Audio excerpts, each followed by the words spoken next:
कहानी की शुरुआत एक भयानक तूफान से जूझते हुए प्लेन से होती है, जहां हमारा मेन कैरेक्टर फ्रैंक कुछ कर्मचारियों को लेकर बीजिंग लौट रहा था। शुरुआत में सब कुछ बिल्कुल ठीक था, लेकिन जैसे ही प्लेन एक भयानक रेत के तूफान में दाखिल हुआ, तभी अचानक पूरा विमान जोर जोर से हिलने लगा। अंदर बैठे सभी कर्मचारी बुरी तरह घबरा गए। अगले ही पल विमान के एक विंग में जोरदार विस्फोट हुआ और उसका एक पंखा टूटकर सीधे कॉकपिट के अंदर जा घुसा। इस टक्कर से विमान के सारे इलेक्ट्रॉनिक सिस्टम बंद हो गए, जिससे प्लेन पूरी तरह बेकाबू होकर हवा में गोल गोल घूमने लगा। अंदर खड़ा एक कर्मचारी एक ही झटके में छत से जा टकराया और बाकी सभी लोग विमान के अंदर इधर उधर उछलने लगे। अगले ही पल विमान पूरी तरह नियंत्रण से बाहर हो गया और तेज रफ्तार से नीचे गिरने लगा। जमीन पर पहुंचते ही वो एक ऊंची चट्टान से जा टकराया। टक्कर इतनी भयानक थी कि प्लेन का पिछला हिस्सा अलग हो गया और एक कर्मचारी आसमान की ऊंचाइयों से हजारों फीट नीचे जा गिरा। लेकिन इसके बावजूद विमान रुकने का नाम नहीं ले रहा था। वह बेकाबू होकर रेगिस्तान की रेत पर तेज रफ्तार से घिसटता रहा।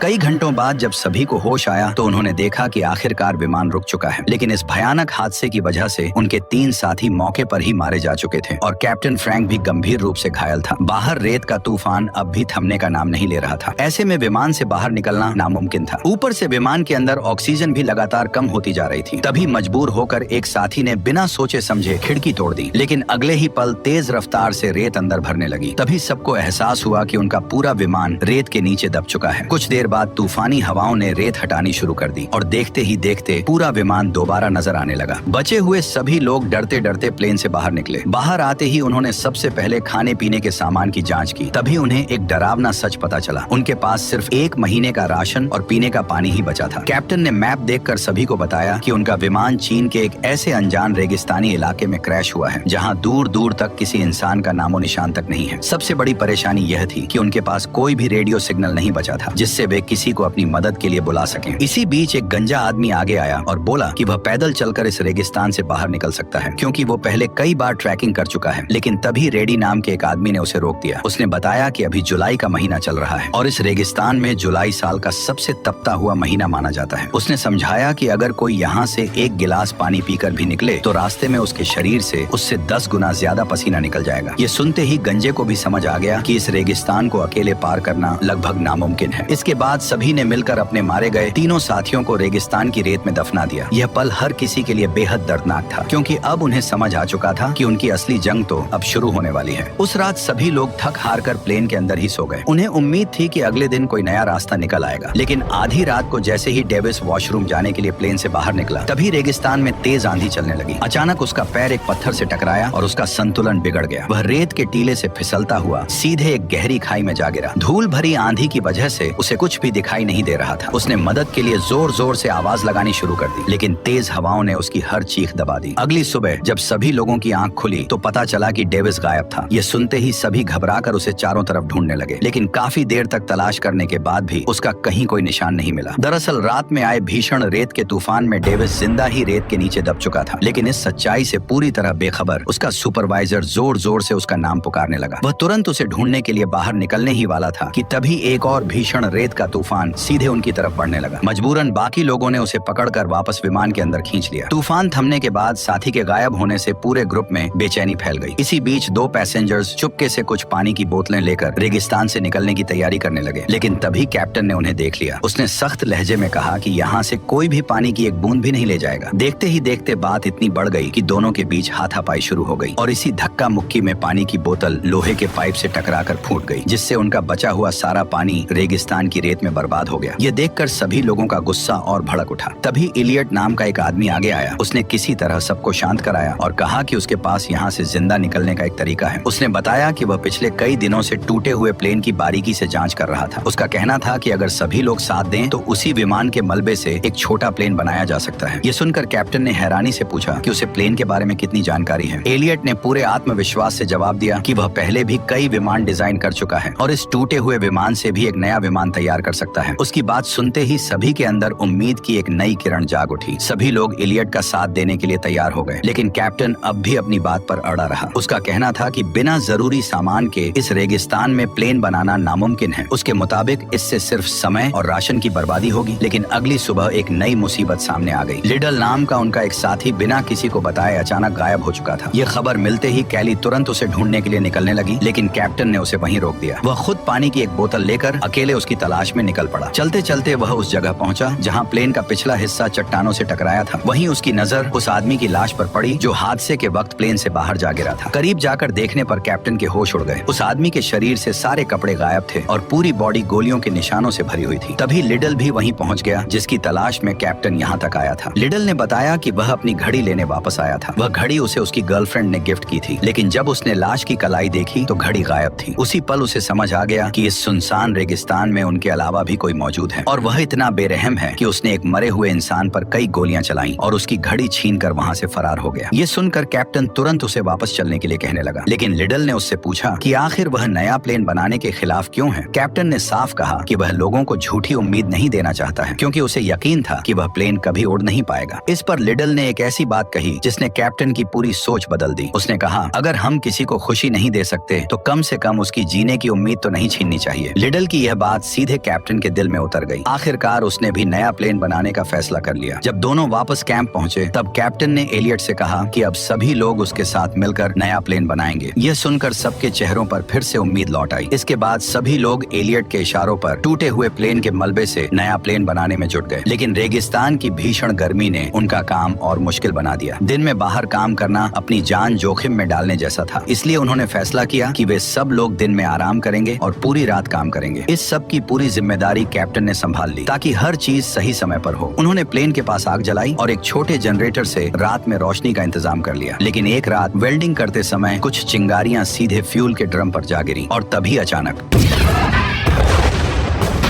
तेज धमाका देखकर आसपास खड़े सभी लोग घबरा गए। खुशकिस्मती से इस हादसे में कोई घायल नहीं हुआ, लेकिन उनका ज्यादातर कीमती फ्यूल जलकर खत्म हो गया। तब इयान ने सबको बताया कि अब उनके पास सिर्फ उतना ही फ्यूल बचा है जिससे नए विमान को बस एक आखिरी बार उड़ाया जा सकता है। फ्यूल खत्म होने की वजह से अब रात में काम करना नामुमकिन हो गया, इसलिए उन्हें रेगिस्तान की झुलसा देने वाली धूप में ही काम करना पड़ा। सूरज की तेज गर्मी हर पल उन्हें कमजोर कर रही थी, फिर भी उनमें से किसी ने हार नहीं मानी। सभी लोग पूरी जान लगाकर नए प्लेन को तैयार करने में जुटे रहे। कई दिनों की कड़ी मेहनत के बाद उनके सामने सबसे मुश्किल काम आ खड़ा हुआ। उन्हें प्लेन का भारी भरकम विंग अपनी सही जगह पर फिट करना था। इस काम में गलती की कोई गुंजाइश नहीं थी, क्योंकि अगर विंग एक बार रेत पर गिर जाता तो उसे दोबारा उठाने के लिए कोई क्रेन नहीं थी। बिना एक पल गवाए सभी लोग मिलकर चेन की मदद से उस भारी विंग को धीरे धीरे नीचे उतारने लगे, लेकिन तभी अचानक चेन बीच से टूट गई। भारी विंग बेकाबू होकर नीचे गिरा और सीधे प्लेन के ढांचे से जा टकराया। ये नजारा देखकर सबको लगा कि उनकी कई दिनों की मेहनत अब बेकार हो गई। लेकिन तभी मैक्स प्लेन के अंदर से बाहर निकला और खुशी से चिल्लाकर बोला, काम पूरा हो गया। ये सुनकर सभी लोग हैरान रह गए। जब एलियट ने ध्यान से देखा तो विंग सचमुच अपनी सही पोजीशन पर मजबूती से लगा हुआ था। ये नजारा देखते ही सभी लोगों की खुशी का ठिकाना नहीं रहा। कई दिनों बाद पहली बार उन्हें ऐसा लगा कि शायद अब वे सच में यहाँ से जिंदा निकल जाएंगे। खुशी के मारे सभी लोग नाचते गाते हुए जश्न मनाने लगे। साथ ही साथ उन्होंने रेगिस्तान की रेत हटाकर एक छोटा रनवे बनाना भी शुरू कर दिया ताकि प्लेन आसानी से उड़ान भर सके। लेकिन उनकी जंग अभी खत्म नहीं हुई थी। कुछ दिनों बाद रेगिस्तान का मौसम अचानक बदल गया। आसमान काले बादलों से भर गया और लगातार बिजली कड़कने लगी। सबसे बड़ी चिंता पेट्रोल से भरे प्लेन के विंग की थी। अगर उस पर बिजली गिर जाती तो पूरा प्लेन धमाके के साथ उड़ सकता था। इसीलिए सभी लोग अपनी जान बचाने के लिए फौरन सुरक्षित जगह की तरफ भागने लगे। लेकिन एलियट वहीं खड़ा रहा। वह अपनी कई दिनों की मेहनत से बनाए उस प्लेन को छोड़कर नहीं जाना चाहता था। उल्टा वह सीधे उसके ऊपर चढ़कर खड़ा हो गया। तभी आसमान से बिजली ठीक उसी की तरफ पड़ने लगी। लेकिन ऐन वक्त पर कैप्टन दौड़कर आया और अचानक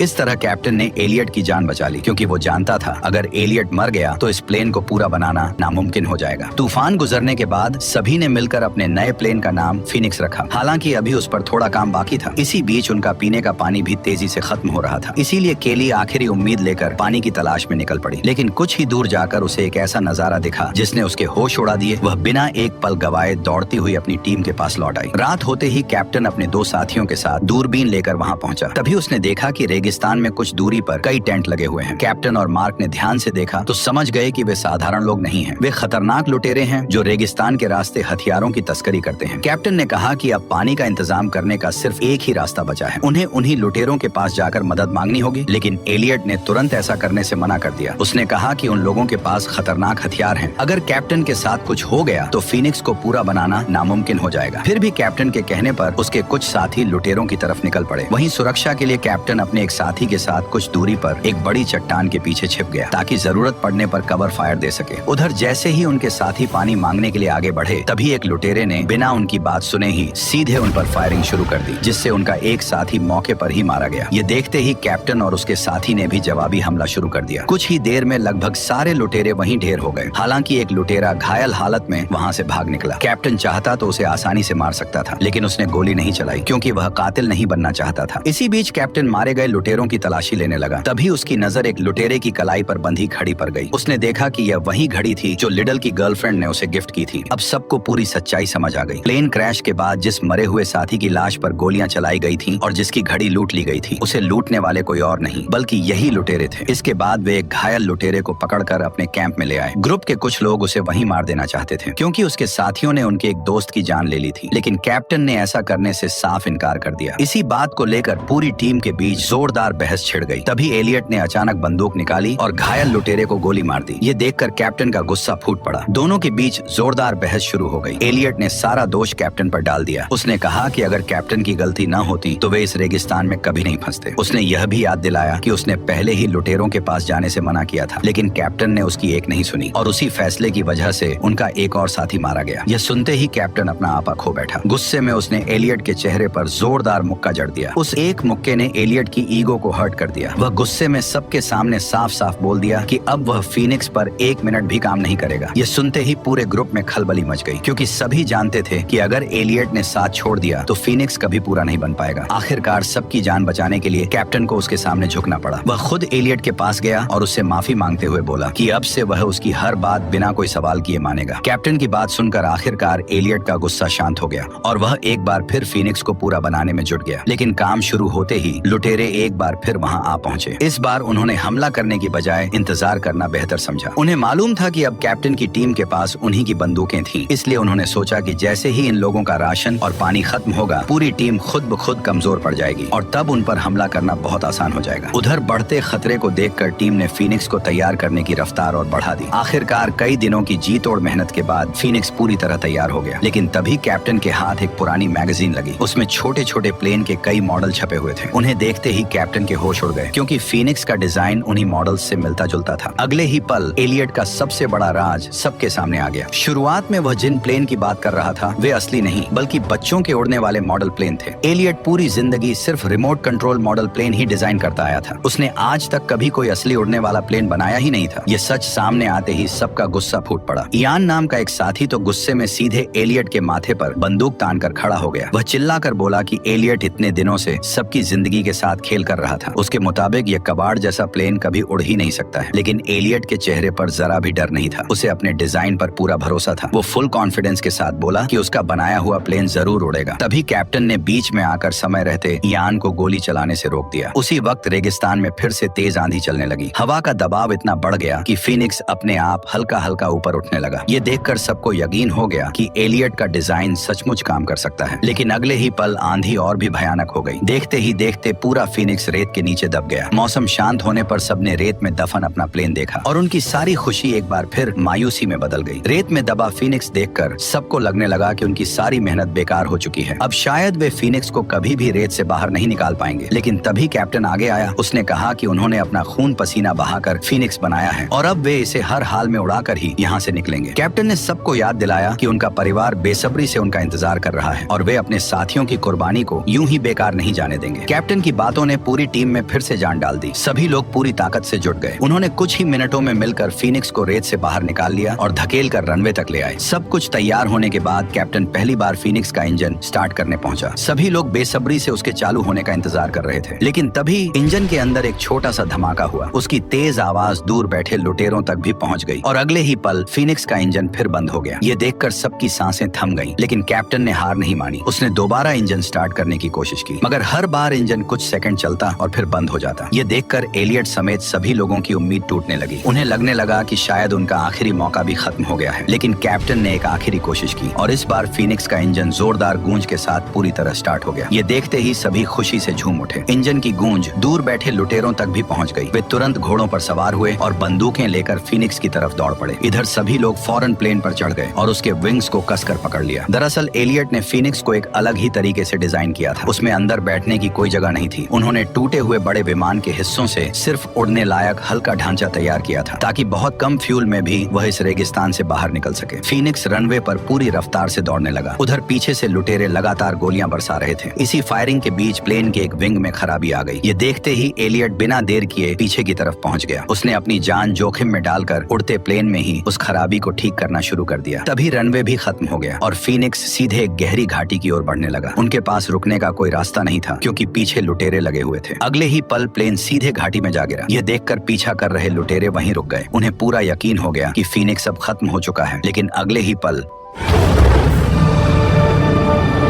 दरअसल नया विमान इतनी बेहतरीन तरह से तैयार किया गया था कि वह आसानी से आसमान में उड़ने लगा। ये नजारा देखकर सभी लुटेरे दंग रह गए। उन्हें यकीन ही नहीं हो रहा था कि इतना टूटा फूटा विमान सच में उड़ सकता है। वहीं दूसरी तरफ फीनिक्स में सवार सभी लोग खुशी से झूम उठे क्योंकि कई हफ्तों की उनकी जी तोड़ मेहनत आखिरकार रंग ला चुकी थी। उन्होंने नामुमकिन को मुमकिन कर दिखाया और मौत को मात दे दी। इसी के साथ इस शानदार कहानी का अंत हो गया।